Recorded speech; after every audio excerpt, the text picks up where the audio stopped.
And good evening to you. Welcome into Tennessee Tuesday on this Tuesday, April the 14th, 2026. I'm your host, John Blankenship, joined by my co-host, Jason Boshers, back again with us this week. And we are glad to have you watching tonight and our many different platforms, whether you're on Facebook or YouTube, on the many different channels, such as SCV Chat, as well as the Tennessee Tuesday channels. We're glad you're here, and we're going to say hello to a few of you coming up here in just a few minutes. But as we get started, as always, we start out with our disclaimer. And Jason, I'm going to let you read that to us tonight. Yes, sir. Greetings, Commander. How are you tonight? I'm doing quite well. Yes. I'm blessed. I have two commanders here. Just the views and opinions that are expressed during this show, they're not the views of and opinions of the Sons of Confederate Veterans, any division, the GEC, any brigade, any camp. They're strictly the views and opinions of the person that is expressing them. That's right, Jason. There's our disclaimer this evening. And, you got these three guys here. We've got to have some opinions tonight. And I know one of those, our Commander-in-Chief, Donnie Kennedy, is going to be joining us this evening. He's going to be talking about an event coming up at headquarters in May, which is less than a month away now. It's going to be our pilgrimage event. So here in just a moment, the Commander's going to be talking with us about that. But we do want to say hello to a few folks as we get started, and we'll say hello to some of our viewers throughout the evening. So let's kind of jump in here to a couple of folks and say hello to Johnny Jenkins joining us in Springfield, Missouri. Hope all is well up that way.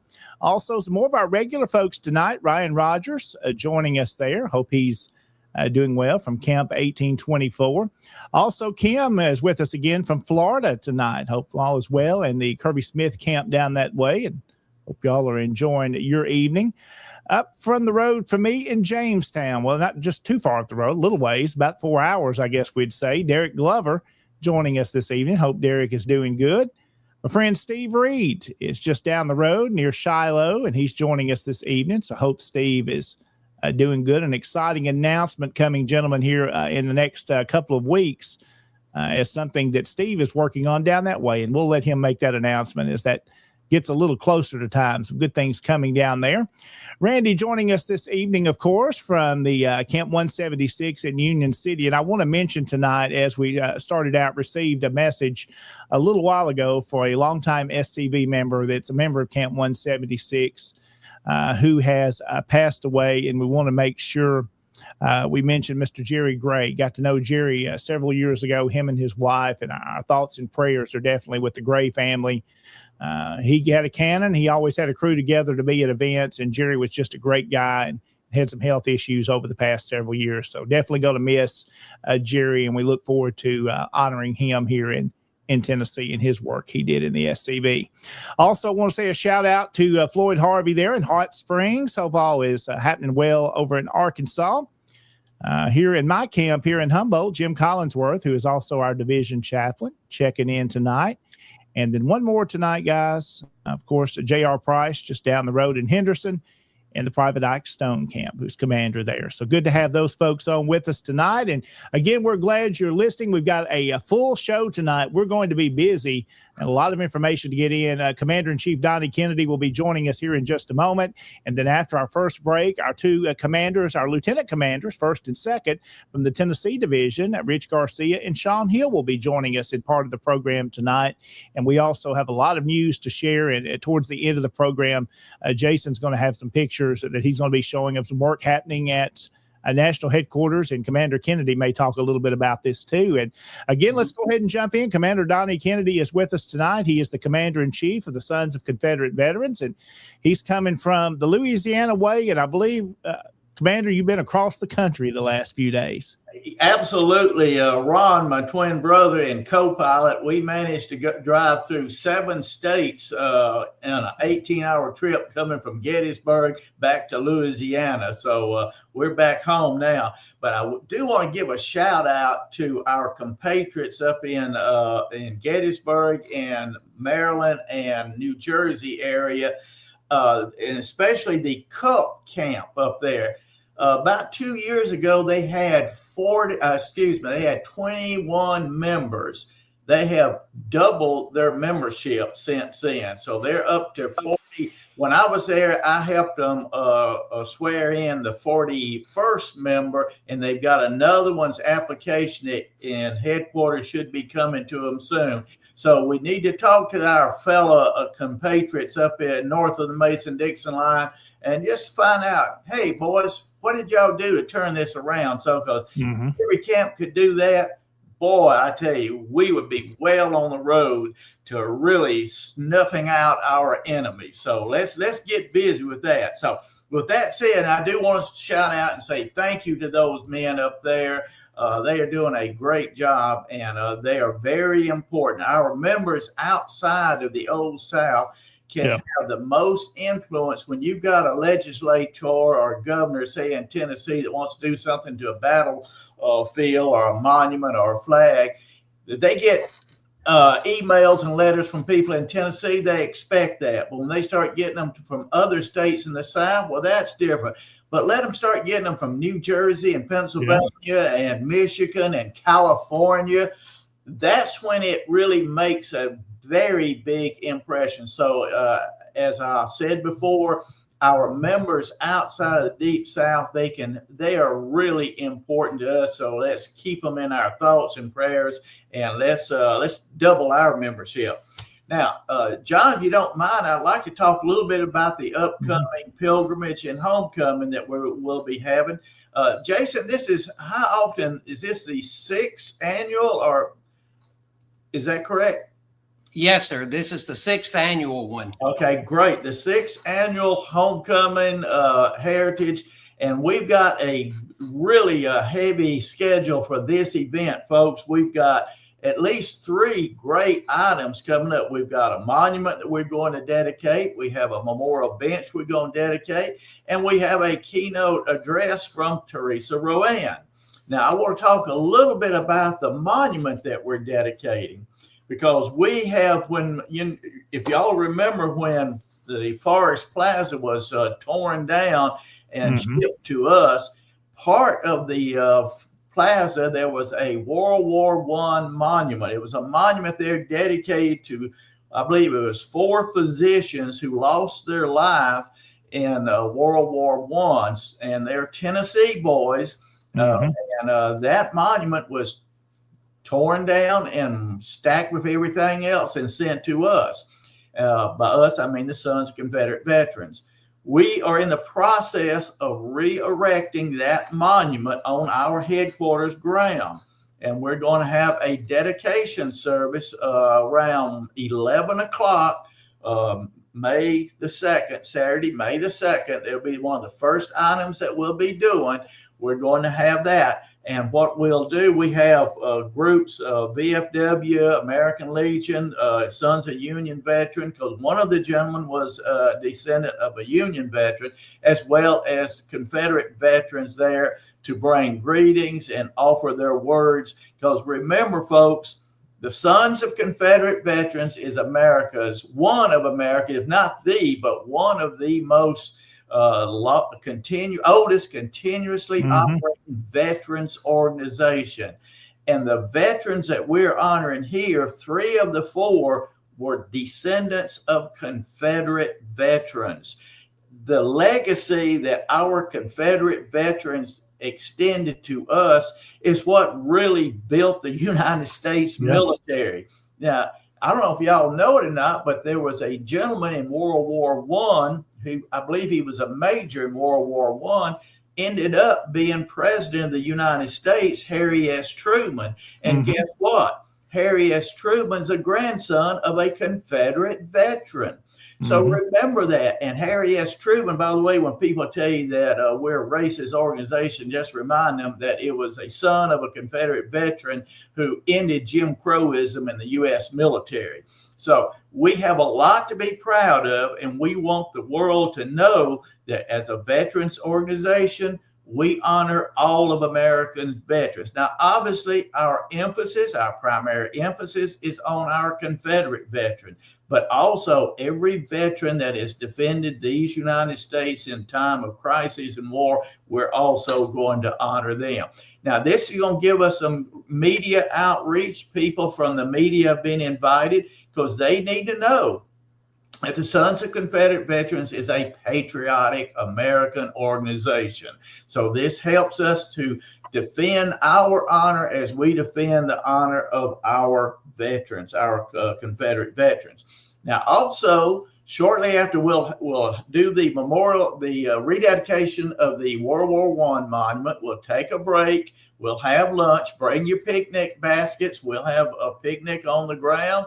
You bring some chairs and umbrella for the sun, and we'll have the lunch. And then shortly after lunch, we will have a dedication of the H.K. Edgerton bench.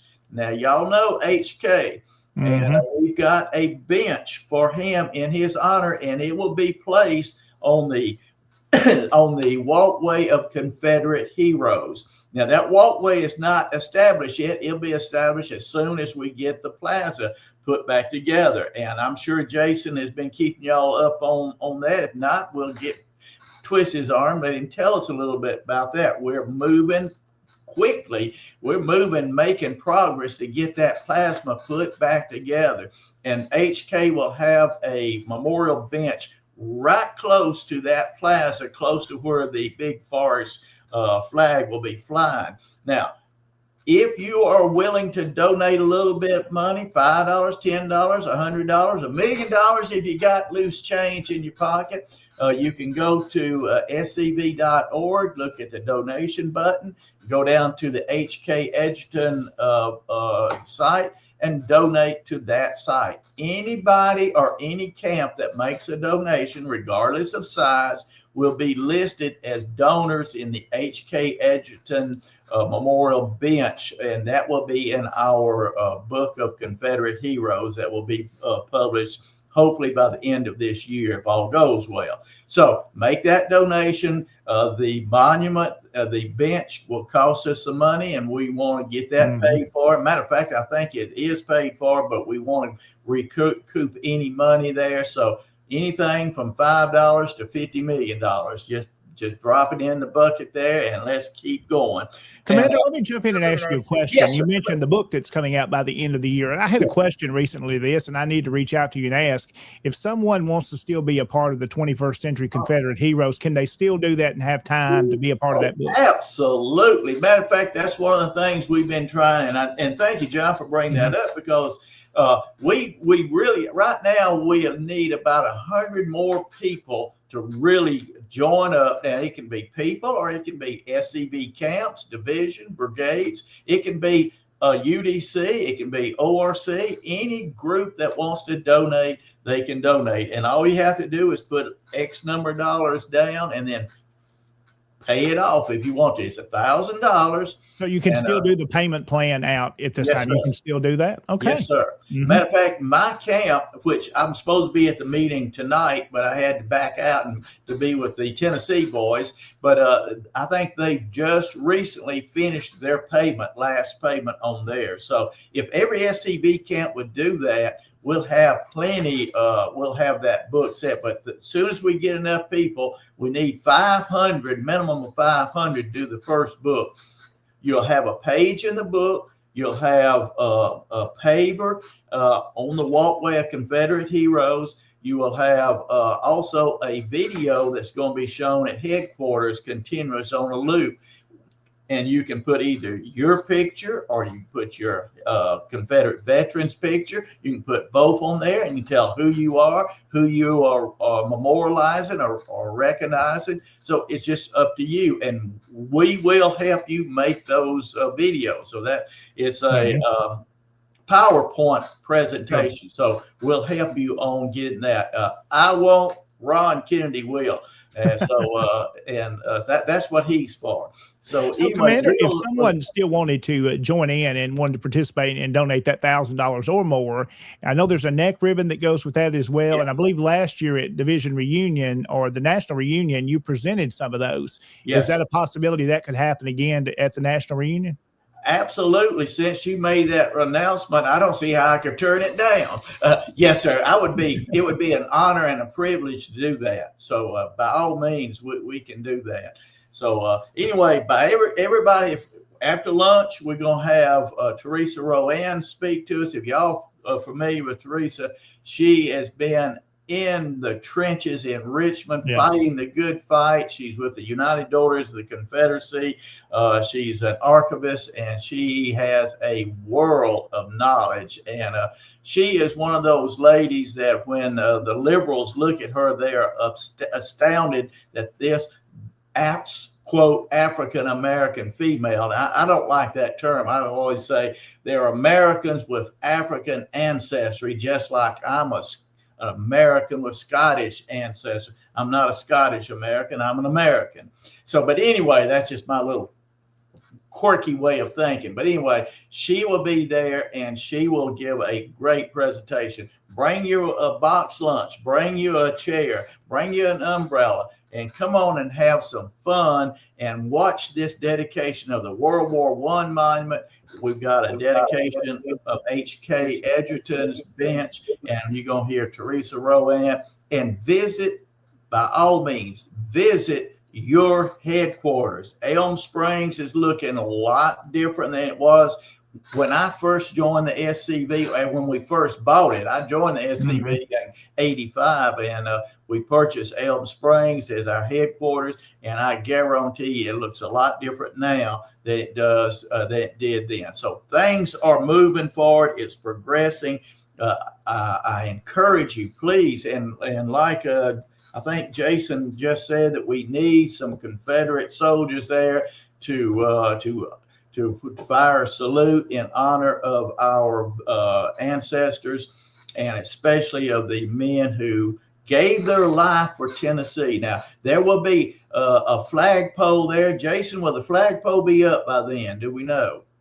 Yes, the flagpole will be up by then. All right. And we will be flying the flag of the sovereign state of Tennessee. These men were Tennessee men. They gave their lives in defense of Tennessee, and we're going to fly that flag. And I've asked Adam to send invitation to local elected officials, the media, and any ROTC group in the area. Let them come and let them see that the Sons of Confederate Veterans is a patriotic organization that is defending the good name of not just our Confederate veterans, but all American veterans. So that's all I have, gentlemen, and I appreciate y'all allowing me to be on here. Absolutely. And make that presentation. And well, fantastic job. Lots of stuff going on. Absolutely. I think Jason might have a few photographs he might can show us about. Yeah, I think it'd be a good time, Jason. Do you want to go through quickly some of those photographs since we're talking about that now? And Jason's been on site up there working on making sure all this happens. Jason's there more than he is anywhere else, and just know it's appreciated his dedication to working there. But Jason, you want to show a few photographs of kind of what that monument's going to look like? Yes, sir.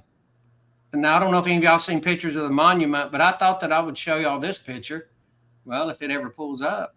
There it goes. Yeah. Now, you can see this is where we have dug the base. The base is over 12 inches. There's 2 layers of rebar. You see the real deep hole? That is the 3 foot deep. It's 3 by 3 by 3 hole. That's where the flagpole is going to sit. And just to give you an idea, that's what it looked like before we started pouring concrete. And the pole's going to go off in that corrugated pipe.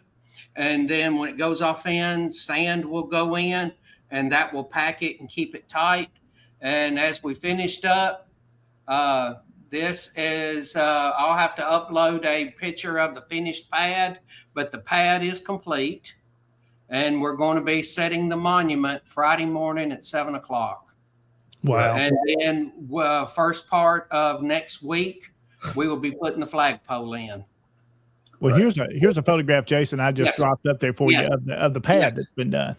Yes, sir. Pad's been completed. Yes. We've already got the dirt drug out. We're going to let everything get completed before we finish it all up.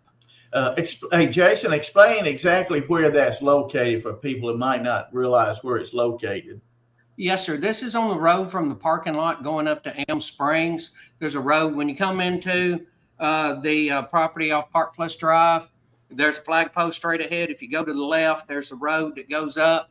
In the distance of that, I took that picture because you see the corner of the Confederate Memorial Hall in the distance. That is the pediment the United Daughters of the Confederacy put up there that came down, and that was done a few years back. This is several, as you can tell, a little bit away from it, but that is a 12 by 12 pad. And the monument will be up next to the curb and by the road, facing the road. So people will be able to walk right up to it, stand there in the pavement and see it. And that's the monument. When we get it up, we'll be putting it up Friday. Then it'll go through a cleaning and it'll be ready to go. Good. Thank you, Jason. I appreciate all that you're doing up there. Well, thank you. And thank you for uploading those pictures, John. Yeah, absolutely. A great job. Jason's been giving us updates on social media. We appreciate all that. Social media, gentlemen, is very important to us. It does good for us if we use it right, and avenues and channels like we're doing tonight. It's a good way to promote the good our organization does. And Commander Kennedy, I like what we mentioned, I think even before we went on, about honoring these World War I veterans as well and how important that is. Yes. And again, it shows an example when these Confederate monuments were being taken down. They were going after guys more than just proves more than just Confederates. World War I monuments were moved. Yes. There's just not words for that. Mm-hmm. There's just not words. But remember, they take them down, we put them up. That's right. Yes, sir. This one's going up, and then there's another one that I have been tasked to put up. And then, of course, we have the Forest Plaza. Yeah. So we have a whole lot going on site. And again, gentlemen, if you want to go to the Tennessee Tuesday Facebook group and page, you can see me and Jason spent about 3 weeks ago. We spent about an hour or so and put together about a 30-minute video of walking around on headquarters site there in Elm Springs to look at where all these things are going to be situated and how all this is coming together. So if you haven't seen that, maybe you haven't been to national headquarters, you can go watch that video and really get an idea of what's all coming together. And Jason, again, thank you. And thank you for your committee that has worked hard to make this happen. So you can visit also TennesseeTuesday.com, see these past episodes and these videos as well. So Commander Donnie Kennedy has been our guest tonight in our first segment. Commander, know the door is always open anytime you need to come on with us. Thank you. I appreciate it. And I appreciate the volunteer state. I appreciate when I was in Gettysburg by the monument, Tennessee monument, as well as Louisiana, Mississippi, Texas, Arkansas, all the monuments on Confederate Avenue. Ron and I went there and paid our respects to them. So I really appreciate the volunteer state. Now, I'm going to ask the volunteer state, volunteer boys, be there May the 2nd and help us honor these honor, number one, our World War I veteran, H.K. Edgerton, Miss Teresa Rowan for making the trip here.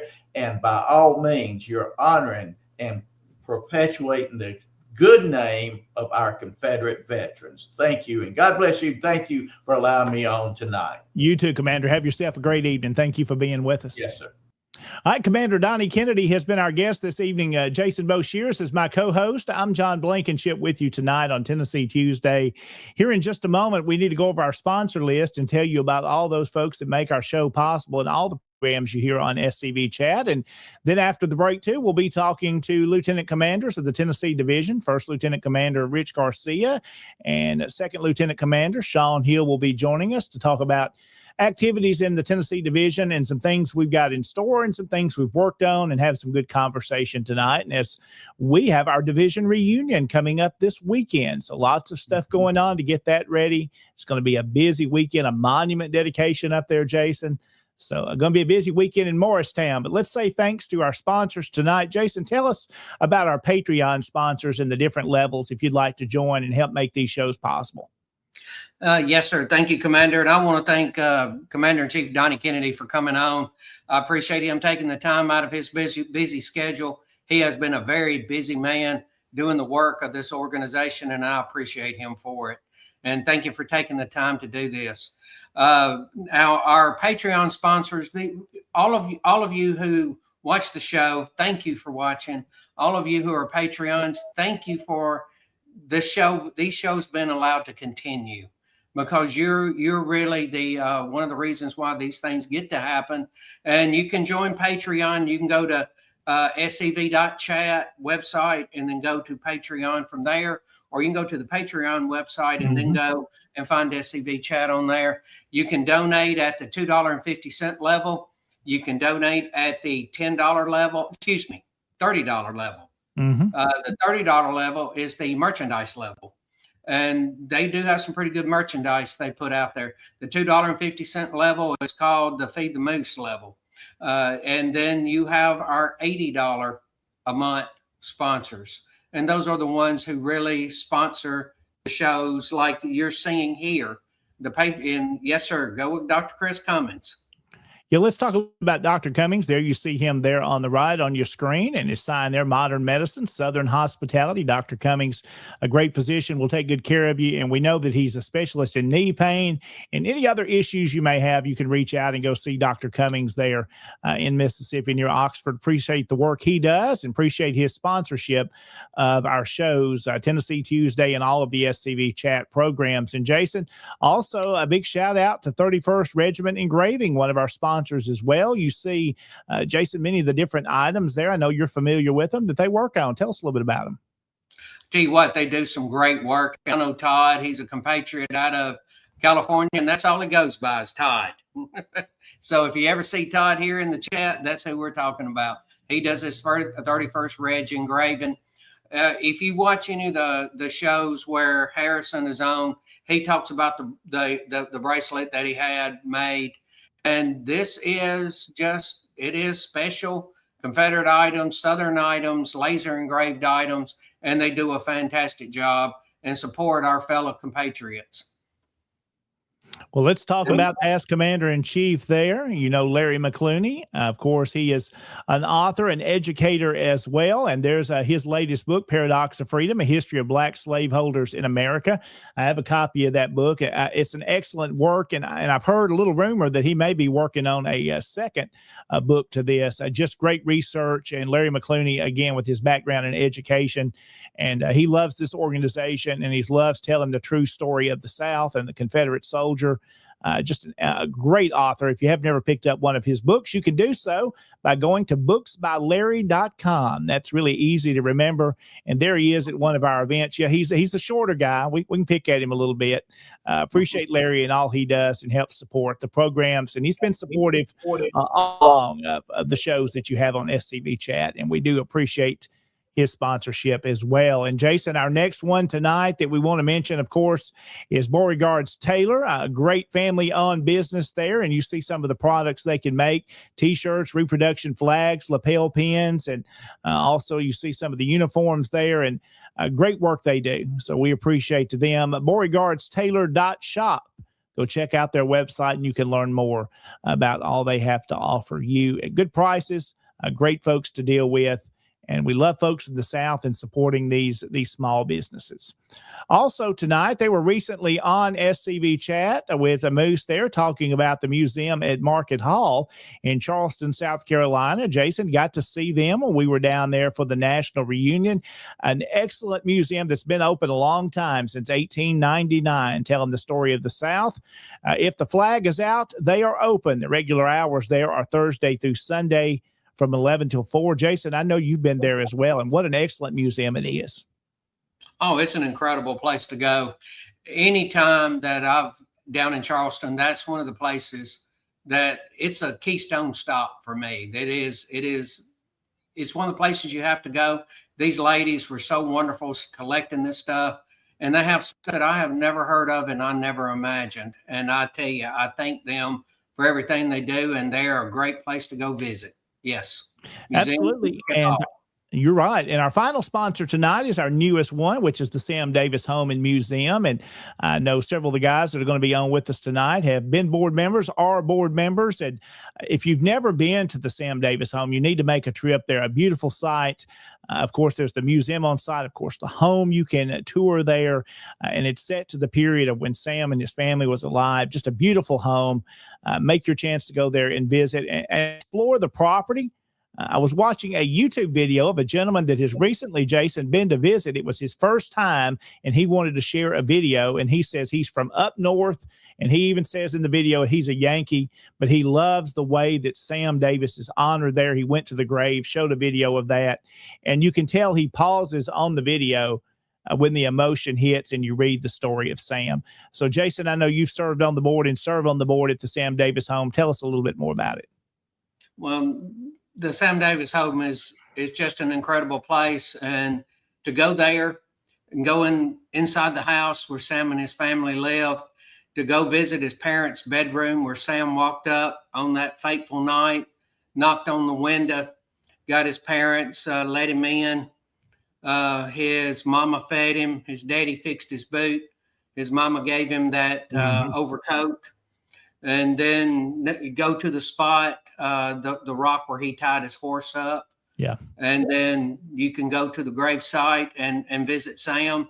Right after Christmas of 63, he was buried across Stewart's Creek. And then right after the war, Sam's letter that he wrote home to his mama is there in the museum. Yeah. And he goes, "Do not forget me."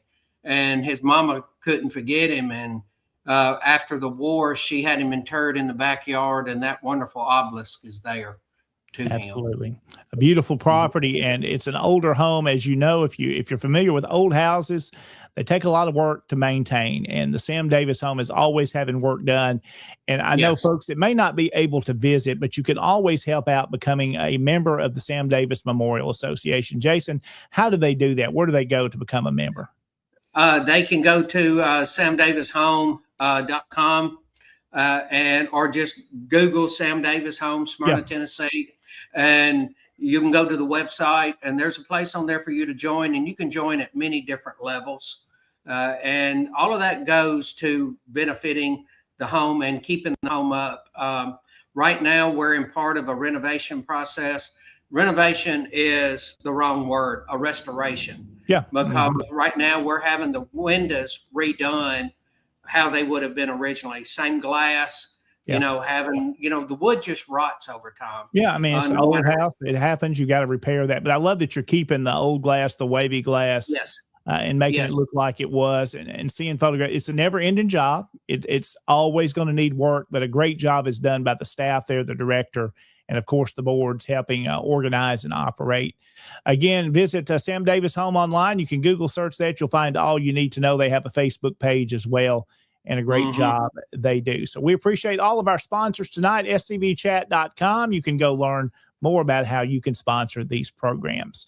Well, let's go ahead and take a break, and then coming back after the break, they've been waiting in the background. Lieutenant Commander Rich Garcia and Second Lieutenant Commander of the Tennessee Division, Sean Hill, will be our guest joining us next, and we'll be right back after this on Tennessee Tuesday. Stay with us. Samuel R. Watkins, 1839 to 1901. Sam Watkins of Murray County, Tennessee, is remembered as one of the most well-known Confederate soldiers through his service and his words. Enlisting as a private in Company H, 1st Tennessee Infantry, Watkins served throughout the war between the states, fighting in many of its hardest battles, including Shiloh, Chickamauga, and Franklin. Like so many soldiers, he endured the hardships of war, witnessing both the courage and the cost of conflict firsthand. After the war, Watkins returned home and later wrote his memoir, Company H, one of the most widely read personal accounts of a Confederate soldier. His writings provide a vivid and human perspective on the everyday experiences of those who served. Today, Sam Watkins is remembered not only for his military service, but for preserving the story of the common Confederate soldier for future generations. To learn more historical facts about Confederate veterans, visit TennesseeSCV.org. And welcome back into Tennessee Tuesday on this Tuesday. It's April the 14th. I'm John Blankenship, joined by my co-host, one Jason Boshers, who we are getting ready for the Tennessee Division reunion that's coming up in Morristown this weekend. Jason, you are a busy man. I've got a lot to get prepared for, getting the agenda ready. And these two gentlemen here that are joining us, one Lieutenant Commander Rich Garcia and Second Lieutenant Commander Sean Hill, join us this evening as they're very active, of course, across the state in their roles at leading our organization. Gentlemen, good to have you with us. Good to be here. Good evening, guys. Well, good to see both of y'all. Rich is traveling tonight. He's been speaking. I see. So he's in the car tonight. Yeah, we're in the car. We're in Sparta, Tennessee, at the Walmart parking lot. Well, there you go. I was afraid we're going to lose. So this is it. Well, good to have y'all guys with us tonight. We're getting ready for the Tennessee Division reunion that's coming up this weekend in Morristown. It'll be Friday evening, all day Saturday. We have our business session on Saturday morning, and then we'll have a lunch, and then dedicating a monument there, of course, in Russellville at the General Longstreet Museum. That's an exciting time. The division's been a part of that project for several years, and Jordy Barnett and the camp leading that up there. So we'll dedicate that. And then we'll have an evening banquet with a speaker and also our award ceremony for our division members that have received awards. And gentlemen, let's talk a little bit about tonight some of the projects you guys have been on. Sean, you want to jump in here a little bit? And I know you're very active in the division. Tell a little folks about who you are as it's also an election year at the division reunion. So all three of us guys are running for re-election and hope to serve 2 more years. So Sean, I'm going to let you kind of lead off a little bit. Some of the things you've worked on in your role as a second lieutenant commander. Well, the main thing this year has been the awards. And, that's one of the main things for the second lieutenant commander is the awards for the division. We've added some new awards. We've got a couple of award winners that are 2 winners in categories where we don't normally do that. And we had some deserving winners. So we nominated a couple of so-called ties this year. And we changed the looks of the awards a little bit. That's been my focus for the last month or two. And you've been busy, and I know the awards have made it in. They look great. And of course, as being division commander, you get to learn who these individuals are in advance. I'm sworn to secrecy and we can't tell anything, but it's some really good folks that have submitted this year, have done a lot of good work. And that's no discredit to anyone that's working in the division. That's why we encourage, Sean, our camps, when it's this time of year, to nominate your members and your camps and the work that they do. This is a chance. I like when we have to have tough choices to look through because people have done so much, and we've got some great ones this year. I do too. I enjoy looking through all the nominees and then sharing them with our committee and then making decisions. But we've got an excellent group of people in Tennessee Division. And something that we mentioned, Sean, I know we've talked about, me, you, and Rich, we're working on next year, hopefully, kind of changing up the awards, not what they are, but what they look like. Mm-hmm. We've got some really neat ideas that just time ran out on us to change them this year, but that we want to change next year. I think it'll make it a little more than just a plaque on the wall. The top awards are really going to be nice. Yeah, we're working on some stuff that's really fantastic for that. We just ran out of time and had to step back and punt, but we still changed them a little bit, and I hope people notice our changes that we made to it.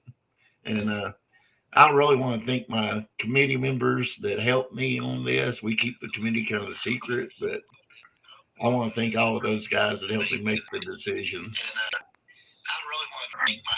Absolutely. Well, I hear a little feedback somewhere.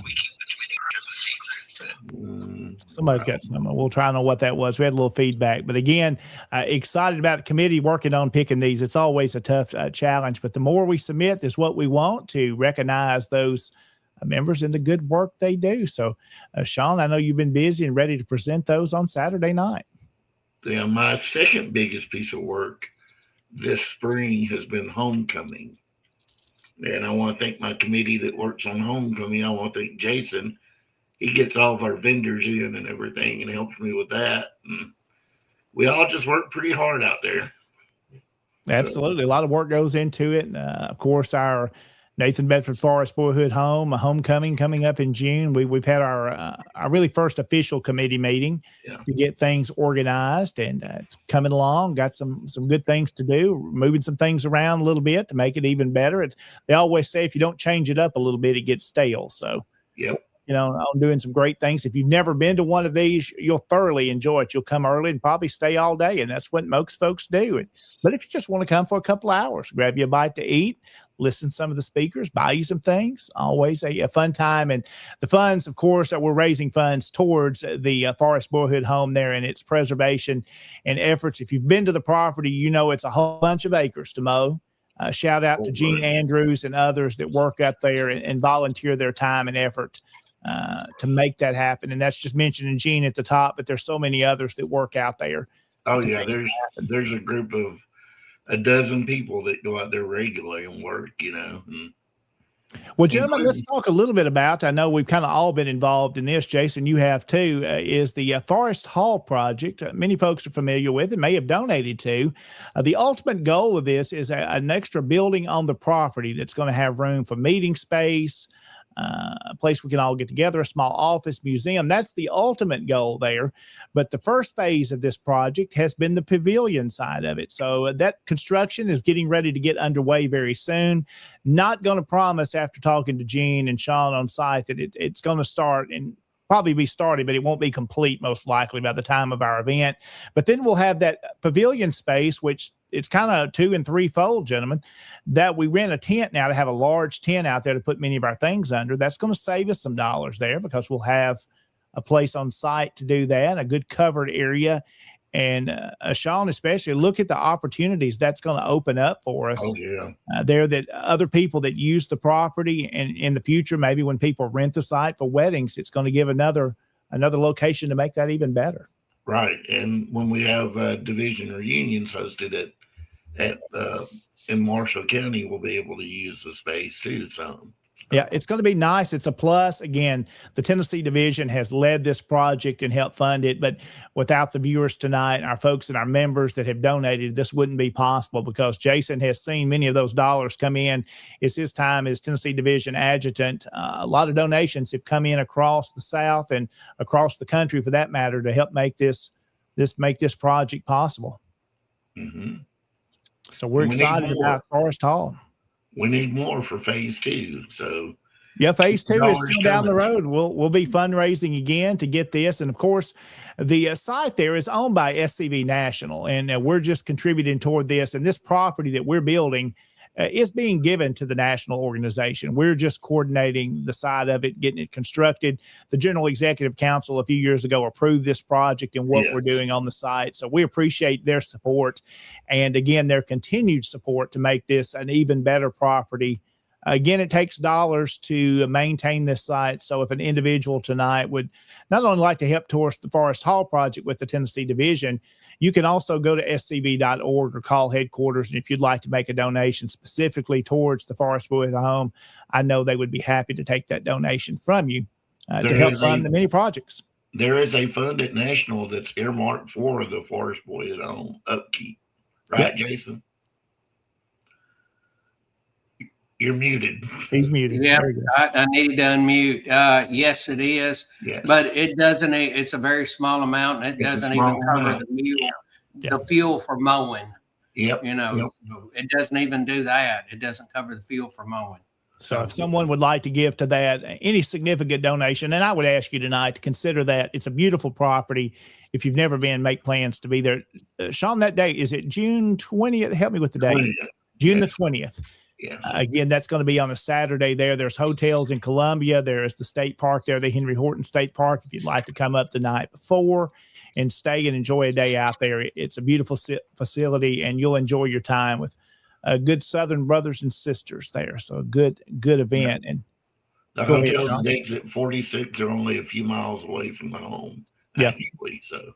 Yeah, it's not very far at all. And Sean, you're getting ready. Of course, you're wanting to ask tonight the compatriots in the Tennessee Division that are going to be there for the reunion, the camps to support you. I believe you're going to run for second lieutenant commander again. Yes, I'm running for re-election. If the members so be it, I'll be glad to serve another term. Working with you three gentlemen especially, we work together all the time, and y'all are all like brothers. We always don't see eye to eye, but we get along wonderfully, and we get things done, and that's what I like. We bring our ideas to the table, and sometimes we have to modify some of our ideas to make it work, but we get things done, and great to work with all three of you guys. And Rich, let's jump into you now. Of course, I know you're going to be seeking the first lieutenant commander position, re-election again this year. You are one of the busiest men I know. Y'all are speaking tonight, and man, you are all over the place. Rich, what you been up to? Well, this is my second program of the week. We started off in Chapel Hill for a program. We're at Sparta. Then I'm going to do a program this month, 4 more other programs this month. I feel that camp programming is very important. I've been trying to, if you notice on Facebook, I've been asking everybody in every division to join our speaker bureau registry. Mm-hmm. I feel camp programming is important. A lot of camps, smaller camps, have trouble finding speakers. Speakers in educational programming is pretty much a must to keep members coming back for retention. So all linked together, activities. He's a man. Especially a program is really simple, but to get a speaker is important.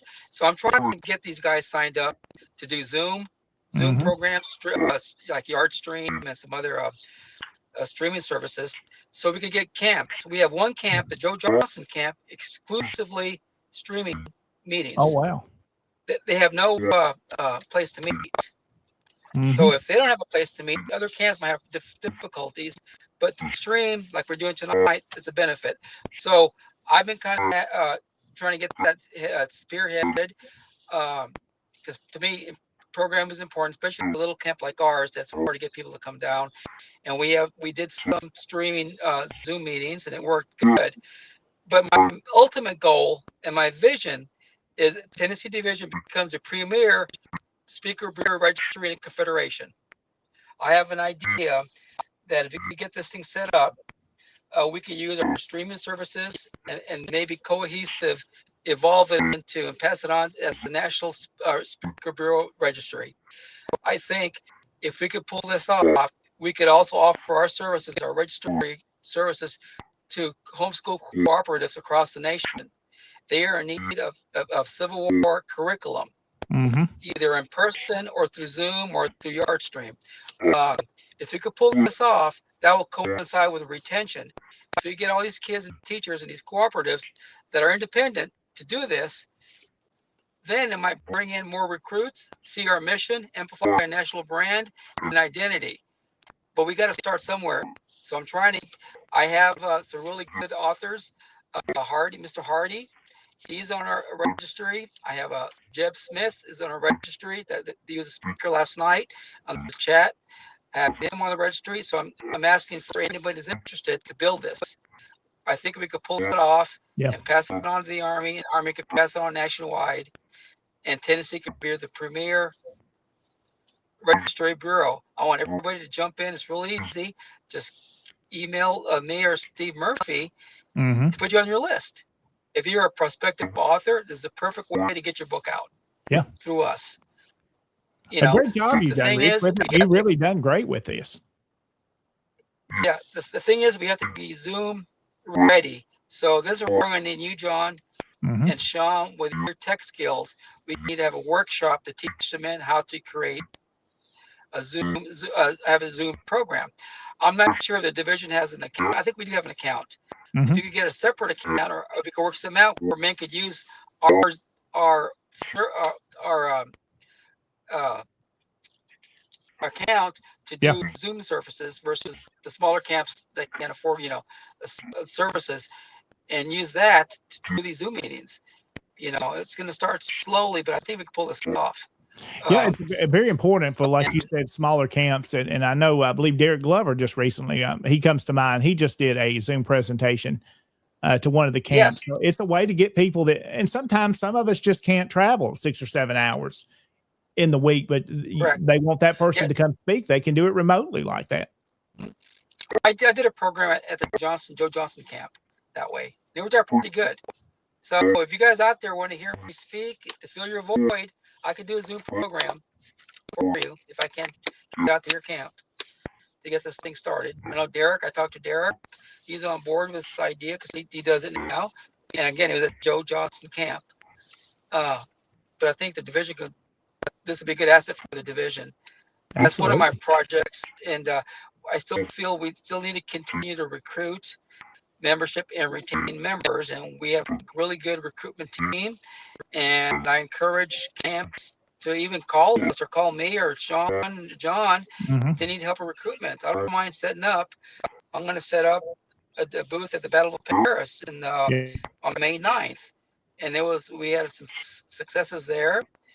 And I'll be at the Dixon County Living History event hosted by the Captain W.H. McCauley Camp, 260 on May 8th and 9th. Well, I'll be there first, 8th and 9th, and then we're traveling to Paris right afterwards to do their program. And we're also having an Army of Tennessee recruitment, retention, and community involvement workshop, which is kind of up our alley because our division committee wrote up a really great recruitment guide, retention guide. Yeah. So I might talk about a little bit about that and how to develop a committee. And our camp is hosting recruitment events at the Heritage Day Festival in Granville, Tennessee in May. So I'm going to be kind of busy out there. To me, this is very personal, like you guys. I'm very grateful I have a Confederate ancestor. This is my way of giving back. This is my way. I mean, I got to give something back. This is not for free. We got to give back. We got to sacrifice, and we got to be out there. The days are gone where there was Confederate soldiers, veterans out there. Days are gone where grandsons are gone. Everybody's kind of through attrition. We're losing our membership and our history, and pretty much our stamina. There's a lot of involvement with families, young families. The guys, the fathers, husbands don't have time to commit. So us older guys that have the time and effort, we need to pick up the slack to fill in that void until these men are able to get out there and do their own thing. Everybody's charge is important, and all of us have to give back some way. This is not free. Yeah. We pay our dues. Okay, we pay our dues, but this is not free. Our heritage is not free. We got to just be out there, face first, talk to people one-on-one. I mean, Dave Daniels is a good support with his knowledge and a genealogy. He's always out there recruiting alongside with me. We try to help other camps when needed, and Sean helps other camps. I have an idea, Sean. Remember we talked about the Chapel Hill tractor pool? We need to work with that camp. Since you have a really good connection with Chapel Hill camp at home, we need to help them at that tractor pool to recruit. I know they set up a table and they do pretty good at the table for us. They moral right in front of their meeting place. But we need to probably try to talk to them so we could stand something up with them out there. Yeah. It's free, so no cost, just right on Main Street. Yep. So that's coming up. Probably thousands. Take advantage of other locations. Be visible, guys. That's it. Being out there, meet people where they are comes to mind, Rich. Go where people are so you can be seen. And do you get a new member from every place? Maybe not, but the most important, you've been seen. That's the way we do our county fair here in Gibson County. Been going there but you know myself about 15 years, a part of it in some form or fashion. And always positive response, and people are glad we're there. John, but we are getting members by being seen. We are. We are getting members. Yeah, I just sent Jason some division dues for a new member we picked up in the mail today. So, we are being seen and we're being heard too. But if we can get into the cooperative homeschools, that'd be a great big grab for us. I think we could do it. Absolutely. A lot of great work you and Sean have been doing. Appreciate being able to work with you guys. And hopefully we'll get a couple of more years together and to get to continue to serve together. And it's been an honor to serve and as division commander. Something, guys, we like history. We all love that. And our organization, as we said before, is a historical organization in itself. There's a lot of history outside of just the Confederate soldier we honor, but just us as an organization, a lot of neat history, a lot of interesting individuals that have been a part of our organization. And to be able to sit in this role and to lead the organization for a few years, an honor. It's all about honoring our ancestor, and that's what we have to remember. Why are we in these roles? To make sure our ancestor story is told and use what skills we have to do so. Do we each do it the same way? No, we have different ways we're going to do different things and handle different things. But as long as we keep the Confederate soldier and keep Christ, I believe, as well in the forefront of everything we do, I believe the Lord will honor our work, and our ancestors would be proud that we've remembered them. Well, gentlemen, anything else, you guys? I know we're getting close to 8 o'clock that you've got coming up. Of course, the division reunions this weekend. If you haven't made your plans to be there, you could still come. But remember, it will be $75 to attend, and food is pretty much sold out. There may be a plate or two available or a box lunch available when you show up, but that's not guaranteed. But it's still available when you get there. You'd still have to pay the $75. That will be at Morristown, of course, and then we're going to, guys, dedicate the monument on Saturday there at the Longstreet Museum. I know y'all seen photographs of it and seen some of it, and what a great work they're doing up there, and it's going to be an exciting time to dedicate. And I heard Rich has got a motorcycle just past him in the background there. Yeah. Couple of motorcycles. So Jason's put up the address there in Russellville where the Longstreet Museum. That's at 2 o'clock on Saturday, the dedication. So even if you know somebody that might attend that and you're not even coming to the reunion and you would still like to stop by and see the museum and see the monument dedication, that's going to start at 2 o'clock that afternoon. So, guys, it's going to be a good time. Looking forward to Saturday night as we'll get to give away some awards and present those. And as Sean mentioned, some new ones there that we have this year. I've got some new division commander awards I get to present, some neat pins that we've got made. So it's a neat time to honor our members and all the work they do. And then we'll be honoring some of our ladies that work with us as well. We always have ladies awards that we give away, and also members outside of the SCB that were nominated. So we've got several to recognize this year. It's going to be a good time there. And then again that morning, guys, the business session, it's an election year, so we'll take care of the election business pretty early on. So I think it's going to go pretty smooth for everyone. Then we have brigade commander elections as well. and several folks that are stepping up again to lead. There's going to be some changes there, some new folks coming in.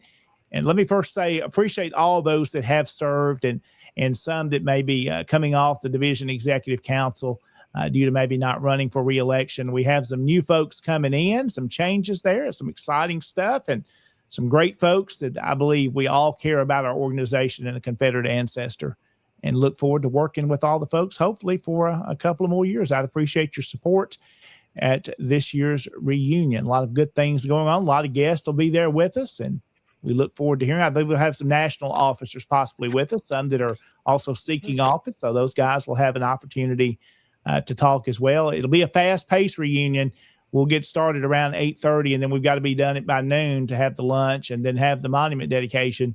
So just know if you're attending, we're going to keep it moving pretty fast this year, get our business done and get the budget passed. And it's going to be fun stuff. Be a good time. Good reunion. Reunions are about meeting and greeting, enjoying it, and doing the business of the SCV. We're going to get it done on Saturday. So, gentlemen, glad to have y'all tonight. I guess we'll go ahead and do this. Anything else y'all want to say before we take this final break, and then me and Jason will come back and wrap up the evening? Anything else y'all got you want to include? Prayers for everybody's safe travel. No, I just want to say thank you for everybody for supporting John, Sean, and myself. We're trying to do our best. We try to keep the momentum going. We're trying to work our hardest to succeed for the division. All your support is appreciated, and your help is easily accepted to help us in our mission. But thank you guys, everyone. Absolutely. Appreciate you, gentlemen, and all the work. Appreciate Jason. Jason's appointed now. He gets to be appointed. And the guy that wants to be the adjutant, usually he almost gets that position for life. He's a hard-working man. We appreciate Jason and all he does to keep the division in order. It's a full-time job, and he does a good job at it. And I appreciate him being willing to step up and serve there in this role. So I appreciate that as well. So, gentlemen, let's go ahead and we'll take our next break. We'll come back. Me and Jason will wrap up this evening here on Tennessee Tuesday. So I hope y'all stay with us. We'll come back right after this.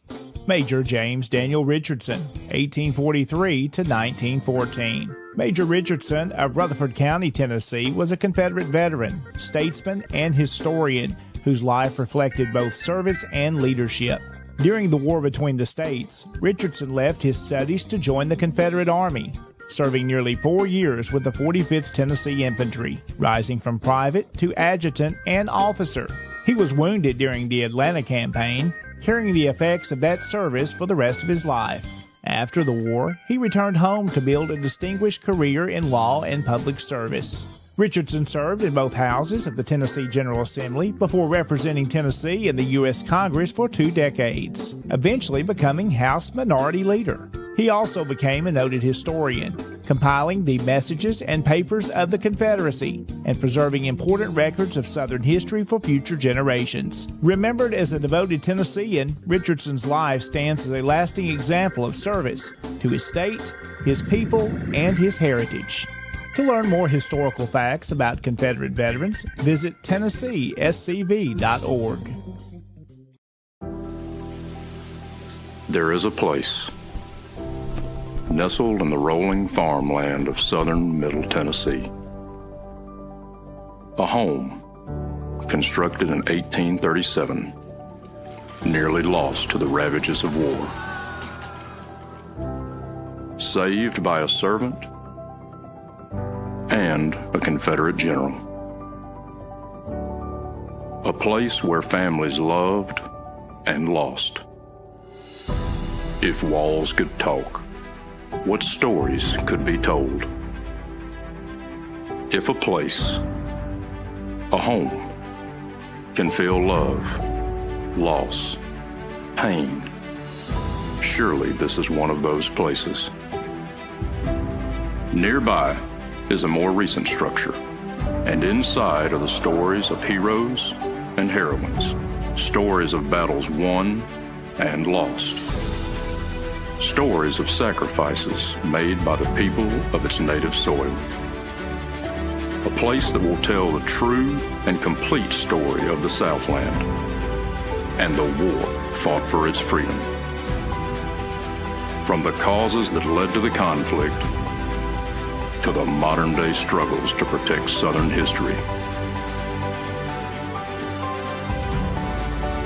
Historic Elm Springs and the Confederate Museum at Elm Springs are the general headquarters for the Sons of Confederate Veterans. A place where the story of the Southland and its historic struggle is preserved and told. Come and discover your history. And if you've never been to the National Confederate Museum at Elm Springs there in Columbia, I recommend you look at these hours and plan you a weekend trip, or even during the week, Monday through Friday from 9 till 4. And of course, the museum is open now on Saturdays from 9 to 4 as well. Come and tour your National Confederate Museum. And Jason Boshers is with us as our co-host tonight, as always. And Jason, we've got a few events that we need to go over tonight before we wrap up the show that are coming up. And let's kind of go through a few of those. You heard us mention this one earlier with Commander Kennedy in the beginning of the program, our pilgrimage and Confederate Memorial Service. You heard about the activities there that day. That's going to be on Saturday, May the 2nd. Again, I've already got a room reserved, Jason. I'm going to come up to Columbia the night before and stay because I'm looking forward to being for this event on Saturday. I've been to, I think, 4 of these I've got to attend. Always a good time. And again, something special, Jason, I want you to mention here again for folks that may have joined in late. There's going to be a new monument dedication for World War I soldiers in Tennessee. Yes, sir. If you want to go through and tell a little bit about that again, too. Yes, this is an updated flyer for that event. As you can see, our Commander-in-Chief is going to be our master of ceremonies. Ground's going to open at 9 o'clock.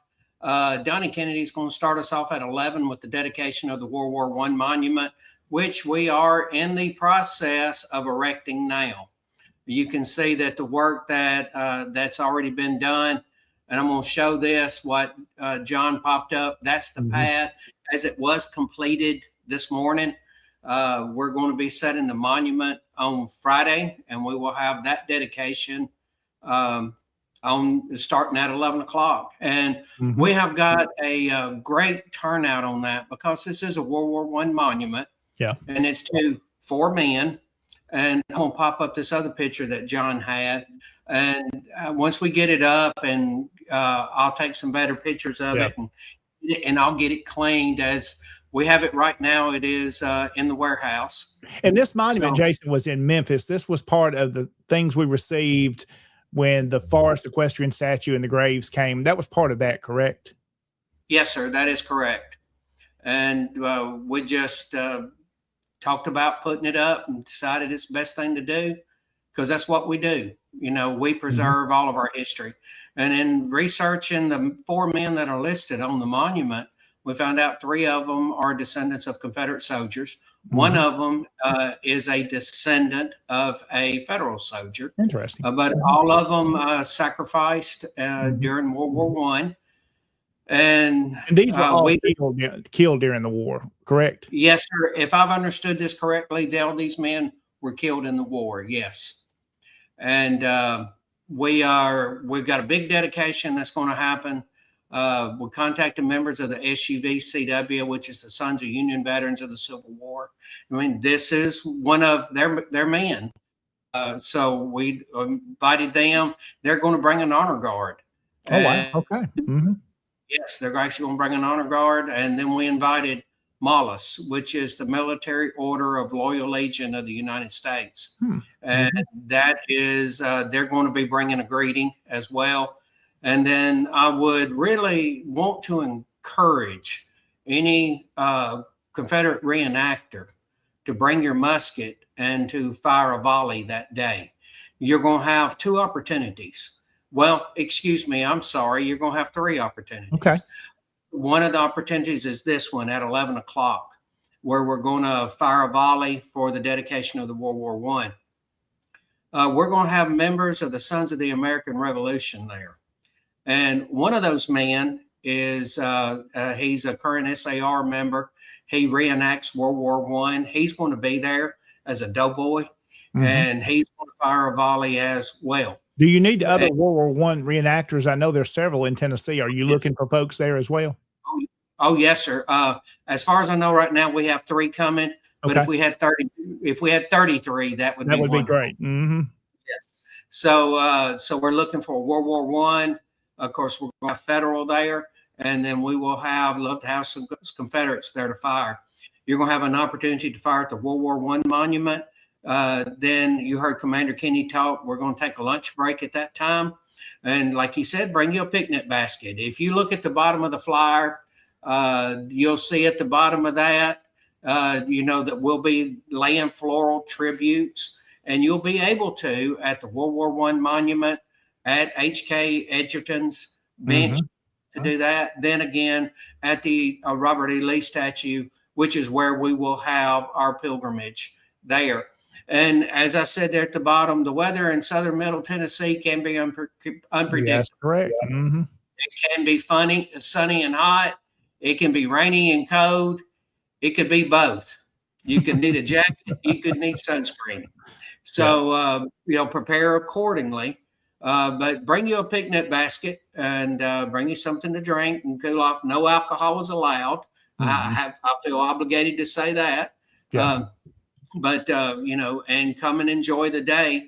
And during that lunch period, after it, we will have the dedication of the H.K. Edgerton Monument. Now, that is going to be going from he calls it the Walkway of Heroes, and that is going to be going from the Robert E. Lee statue leading out to the Equestrian Plaza. And speaking of the Equestrian Plaza, I'll give a little bit of an update on that. Yeah. We have all of the construction drawings done. We have the architectural drawings done. We brought a surveyor back on the ground to survey the third and final time to make sure that we had the grades right that we need for the French drains to get the water the way we need it. And then he said that he needs to go back and he needs to do the civil drawing because we had a good conversation about how the sidewalk is going to run up from Robert E. Lee statue. It's going to go by the Looney Family Cemetery. The Looney Family Cemetery is the one that is in the rock wall. Yeah. Now that rock wall was not put up until 1980, but we're going to have the walkway in front of it. And Simeon Cummins is buried right beside of them. That was the second lieutenant that was on the CSS Alabama that was killed in South Africa during a hunting accident, and he was reinterred there in 1994. And then, but we have to redo the sidewalk, so you need to redo the civil drawings. So as soon as we get the civil drawings, and what that means is the sidewalks, how it's going to go up. And we had the conversation about the 21st century Confederate heroes. They wanted 500 of them to be able to do the book. Okay. Sure. Well, right now we are about 380. Okay. So we're going to need, 120 to be able to fill the book out. But there's an even more important thing. During this whole civil engineering part of this, we're going to put the 21st century. If you join 21st Century Confederate Heroes, you're going to have your paver out at the Forest Equestrian Plaza. We have a spot set aside for 560 pavers. Okay. But we only have, 380 to 390. So yes, you can join the 21st Century Confederate Heroes. And if you join, you will be right up there at this point until we fill in those 560. You'll be able to go right up at the plaza site. But that was all part of the civil drawings that needed to be reevaluated. Jason, let me jump in there and ask you this question, because I've seen this comment before in question. Since you've got 380 roughly sold, will you start laying those bricks and just add to it as they're done, or are you waiting till they're all sold? What is there? Oh, no, sir. We will. Well, once we build the plaza. Yeah. Okay. Let's just say that we only have 500. So we have 60 open spaces. We will have 60 pavers there to fill in. So these people that have purchased the paver will go ahead and have theirs. And if there's more that come, you can add into them. Yes. But if you're number 561, you're going to be on the walkway. Yeah, you're in another location. Yes. You're not going to be up, but we're not going to delay until we get it. We're going to go ahead. Go ahead and put as many as you got down and then add to. Yes, sir. And we're going to do all 560. If we only have 400, we're going to have to buy another 160 pavers to put in, because this is all going to be part of the walkway, all part of the civil drawings. So that's how it's been planned out, because we want to make sure that anybody and everybody that has contributed to this is going to be up there. And Jason, so as you're coming from Robert, and we walked through this and talked about some of this on the video, you can go back and watch. As you come up the walkway from the Robert E. Lee statue and you come towards the back side of the equestrian statue, how are these bricks? Are they situated as you're walking up? Are they around the plaza? Kind of how are they positioned?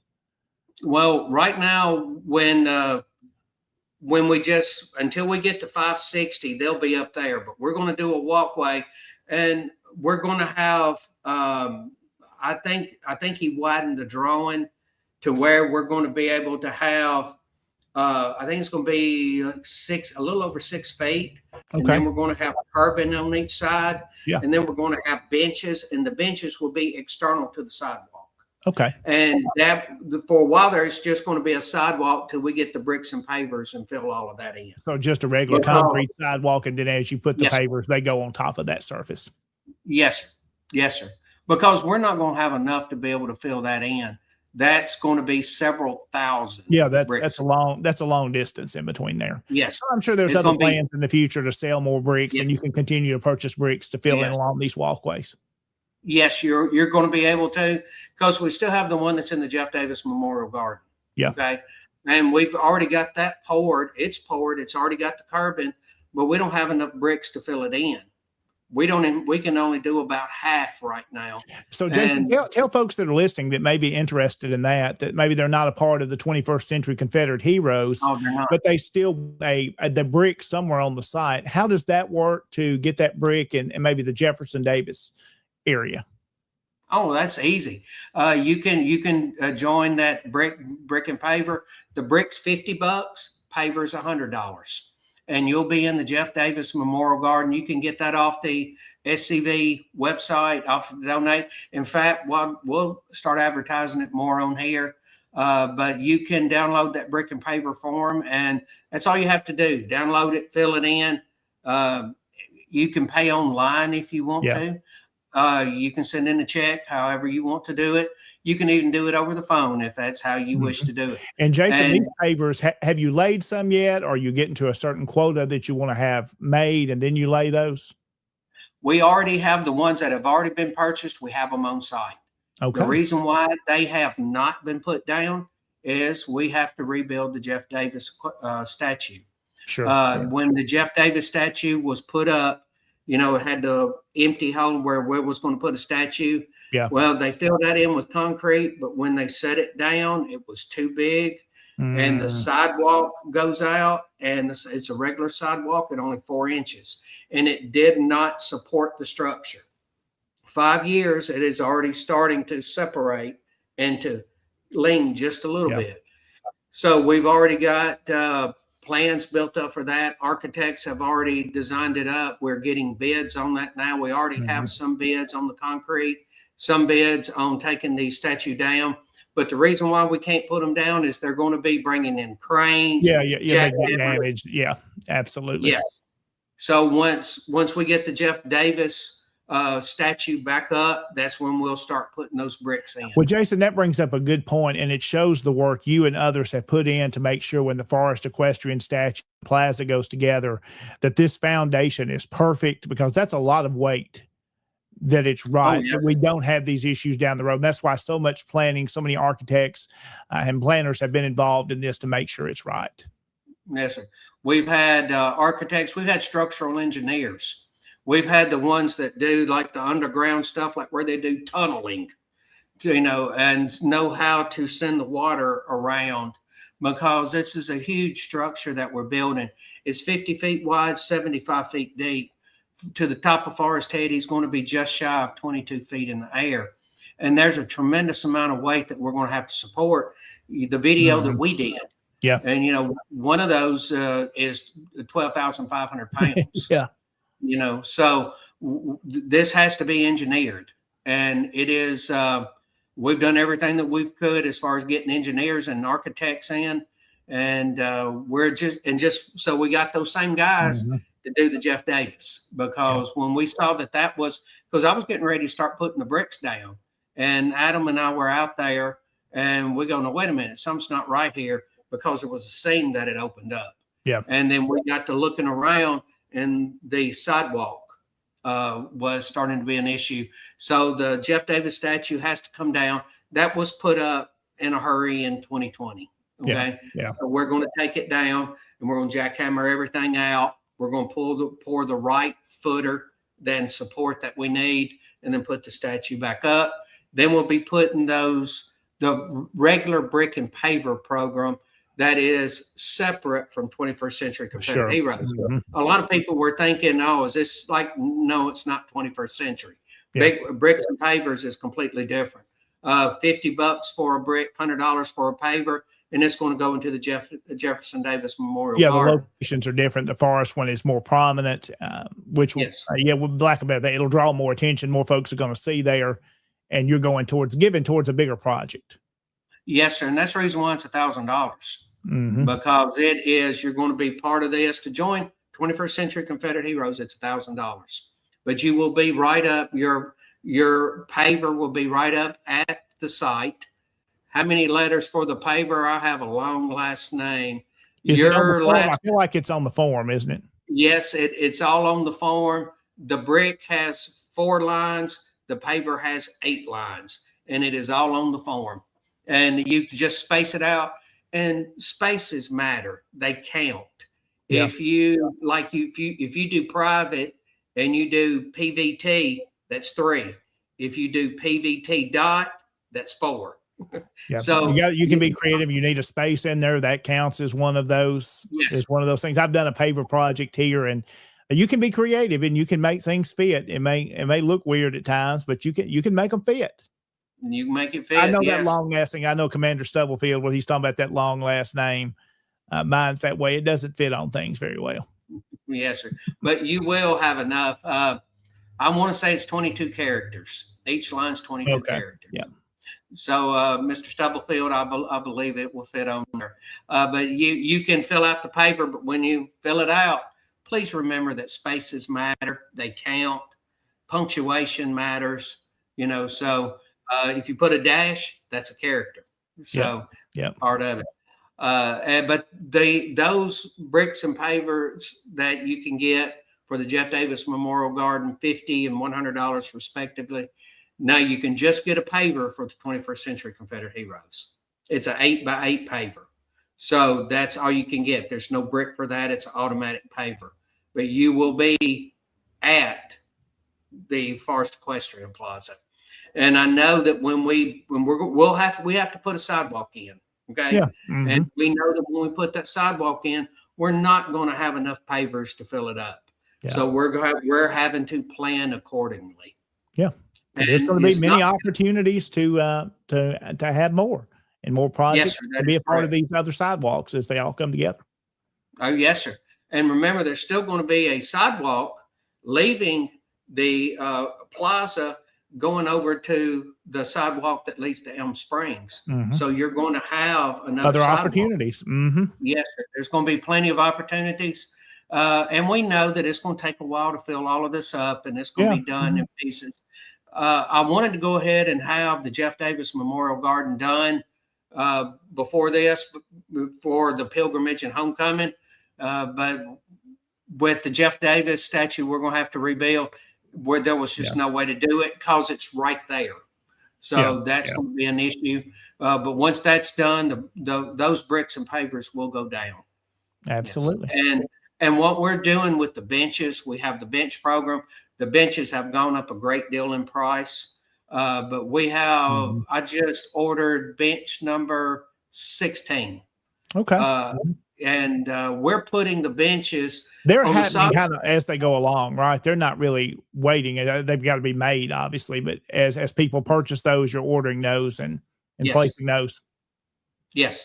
So as you know, if you were to put your order in for a bench tonight, I would get notified and I would order that bench, and then they would work up what you wanted on there, because that would be part of what you have on there, because you can engrave it, put on there what you want, and they will set and they'll work up an example of it, and then I'll send it back to you for approval. What's the cost of a bench now, Jay? I know I'm putting you on the spot on some of this. What's the cost of a bench? $2,850. All right. So you want a bench, and if you've been to the site, I wish I had a picture. I'd show some of them off.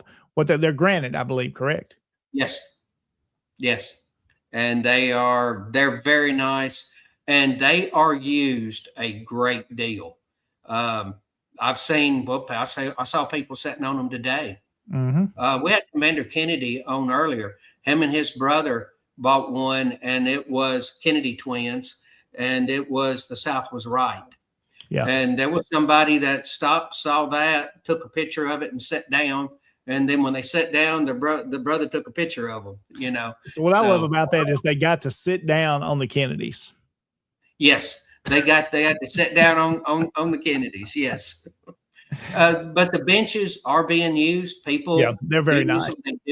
They do walk around the facility, and people will walk and take pictures of benches that's out there.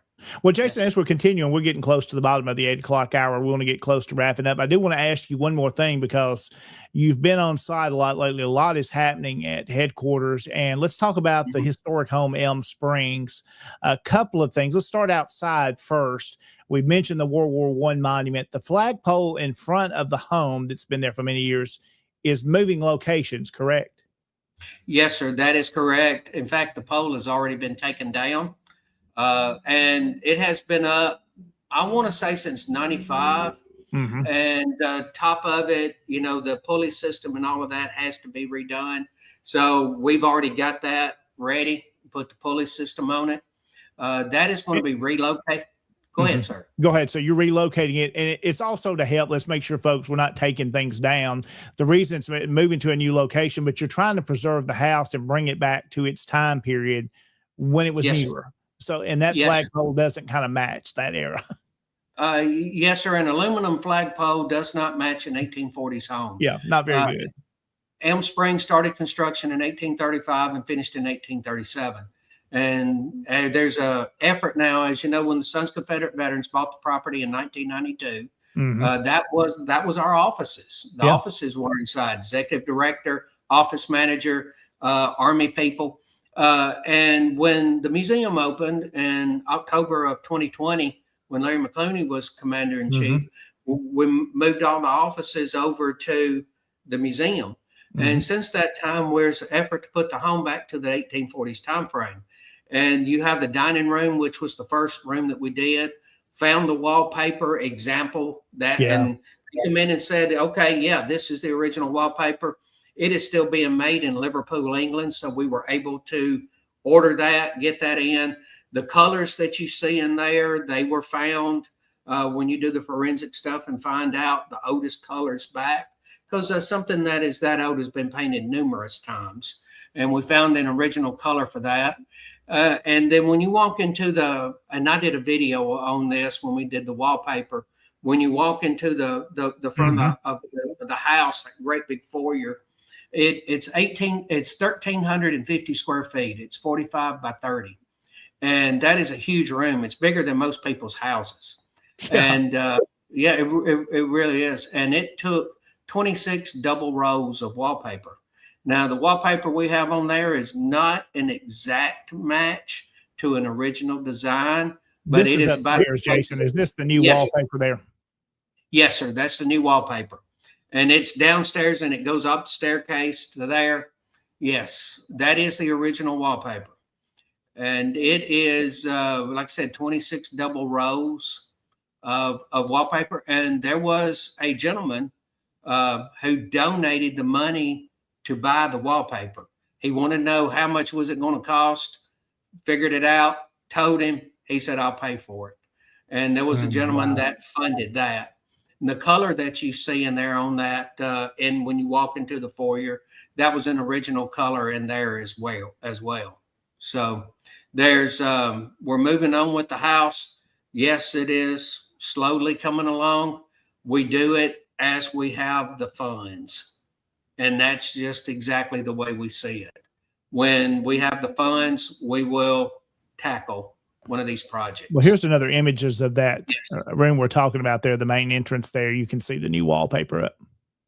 Yes, sir. That's the wallpaper. That gold color, was one of the original color. That was the original color that we found there. That is, as you come in the house, you see the yellow poplar floors. They are original. You can see the staircase that you see right in front of you. That's the ladies' staircase. The banister, as you know, it will be shorter. The steps are deeper, but the risers are not as high. If you'll look over to the right, you'll notice the bottom set of stairs. I do. That would be the men's staircase or the kids' staircase. It's steeper, it's narrower. The risers are quite a bit taller. And, it's just, that's the one that the men and the children would use, while the ladies would use that staircase there. Here's another view looking to the left as you come in. Yes, sir. And the statue that you see straight ahead, that is the bust of Nathaniel Dick. You had two brothers, James and Nathaniel Dick. They bought 500 acres and they had this home built, and they gave it to their sister for their sister to run as a farmer. And when they opened the house and had one of their parties, he had a bust made of himself and he presented it to her. And as we put this back to the original home, that artifact came back to us from their descendants. And we are having original artifacts. The sofa you see on the right, that came from the house. That's from one of the original families that lived there. You had 3 generations, the Dicks, the Todds, and the Loonies. They lived in that house. And then it got sold out of the family. So those 3 families, Jason, help me, you know the history of this better than I do. They're all connected and related, right? Yes, sir. Yes, sir.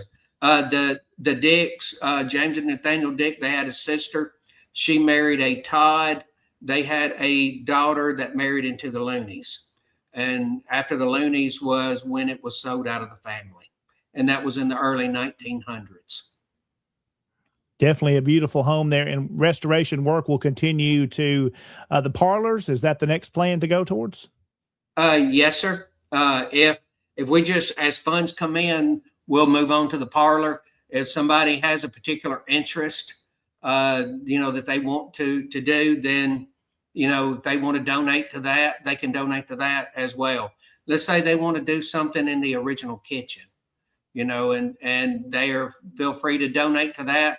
And the money will be put and used strictly for that. It's a beautiful property, Jason. Glad to see. And I know Adam Southern, our executive director, has really worked hard to make sure this home gets restored. And again, you can reach out to Adam if you'd like to become a donor there, and maybe make one of those, like you said, those larger donations to help restore a room. Yes, and we have a program called Friends of Elm Springs. If you just like old homes, you can join Friends of Elm Springs, and that's all that money goes to. It's just toward the home, for maintenance, for restoration, preservation. That's what it all goes for. Good work happening there, Jason. Appreciate all your work. You're dedicated to be there, and you've made time and effort to do that, and know it's appreciated, and your leadership there helping with that. You didn't just serve as commander in chief and retire and didn't do anything else. You're just as busy, and appreciate all your work you do. Well, I don't know if you've seen some of the pictures I put on Facebook, but I've been up there about 6:30 in the morning the last 2 mornings, because this morning we were pouring concrete by 7 o'clock. So, and to get there and to see the sunrise, and I took pictures, and you can see the sun coming through Elm Springs. So, coming by Elm Springs, I just couldn't resist it. To be there. It is gorgeous property, and to be able to go there and just help, and see all the improvements. Yes, we took down the flagpole in front, cut the boxwoods down, and opened that up in the front. And there's probably a picture out there. I think I know. I've seen one where they're being taken down. Yes, sir. And they're down. And of course, we're going to do something because they poured the flagpole in concrete, which means it was not coming out. So we had to cut it off. So so the flagpole is going to be a little shorter, but then we're going to redo that circle area that's in there. And we're talking today about taking out some more of the boxwoods and really opening up the front of the house. Mm-hmm. Well, it looks good. Great work. I saw it about 3 weeks ago, and excellent work all you guys are doing. Appreciate everything to preserve the house. It's just it's a plus when you come to see the museum, tour the home as well. A lot of great history just on that. Is it daffodils or is it tulips? Which one? Daffodils, right? What they grow there? It was at one point in time a daffodil farm. So what do they make with daffodils? What is that used in? You'll have to tell me, Hero. I have no idea. And I've asked farmers, because I've done tours up there so many times. And so I'll ask people, okay, what would you use daffodils for? And nobody's been able, but it was a daffodil farm. And we have had an extremely dry spring. Yeah. Normally at this time of year, you could look out in the field and you could start to see the daffodils. So they still show up. How long? What era was that done? Was that done from the beginning to when were they grown? Do you know? No, sir. I couldn't answer that specifically. I would probably tell you wrong. So, but I have seen. I just can't remember if it's in the 1880s and 90s or if it's in the early part of 1900. So it's later. It's not in its earliest history then. Oh, no, sir. Oh, no, sir. It wasn't right off the bat. No, sir. Well, so one of these days, Jason, when you grow up, I'm hoping you're going to get you a 500-acre farm with an antebellum home and grow some daffodils. Well, I tell you, I often think about this. I wonder what their sister thought about that. Them, because they lived in New Orleans, and they bought this 500-acre farm and built the house and gave it to their sister to run. Must be nice. Must be nice. Different world. We don't totally understand all that, but a different world. But I love studying and love learning about it. Well, Jason, it's 8:37. We have gone, I think, a record-setting program tonight. We have had a full evening. There's some other things we were going to get to, but we'll get to those next week after the Tennessee Division reunion this weekend. And we'll have a recap of all the stuff that happens, and we'll be back with you next week. Again, a great show tonight. Thank you to Commander-in-Chief Donnie Kennedy for joining us in the first part. Of course, Lieutenant Commanders of the Tennessee Division, Rich Garcia and Sean Hill, joining us this evening. We have had a full show, a lot of information, and thank you to our listeners for being on and our viewers tonight watching on our many different platforms. And let's see, I'm going to put up one more. We didn't get all our comments up tonight because we've so been busy tonight. But Derek Glover there, thanking Jason for his work at Elm Springs. You're helping history come alive at that house. Yes, he is. Well, it's really an honor to do it. It is a beautiful place to be allowed to show up. Absolutely. Yes. Well, guys, that's going to wrap it up, and we'll be back with you next Tuesday. Again, thank you for watching tonight. Follow us on our many different platforms on social media. We have a Facebook group as well. You can join and interact with other viewers. We also have our regular Tennessee Tuesday Facebook page. We post information there as well. You can learn more about the Tennessee Division, where I serve as Division Commander. Jason serves as Adjutant. You can visit TennesseeSCV.org. We have the YouTube channels, of course, the SCV chat platform and network as well. Many locations to find us. Thank you for being with us, and we'll be back with you next week. Have yourself a great rest of this week and weekend. Take care, and God bless you. Safe travels for everybody coming to reunion.